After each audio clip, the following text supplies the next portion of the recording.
Hey guys, if you have one of these automatic parking discs and you need to reattach it to your windshield, you can get online the 3M round little replacement two-sided tape pieces for €10, but that's kind of expensive compared to the actual price of this device, which is around maybe 30 euros.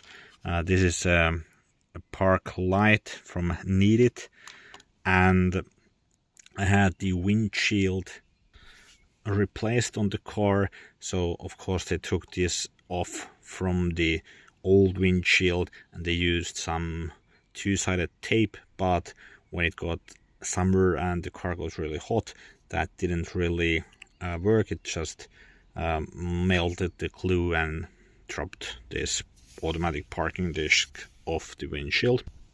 So what I did is I have this two-sided tape. This is a kind of thicker tape, which is kind of this foam style, a bit similar than the original round little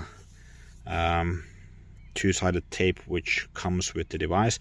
So I just cut out little pieces from that, and I'm going to use this to reattach it to the window. Okay, now with the cover removed and the tape exposed, I can stick it in on the windshield.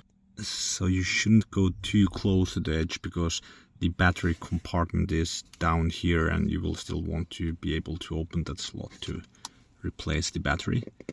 So maybe somewhere around here.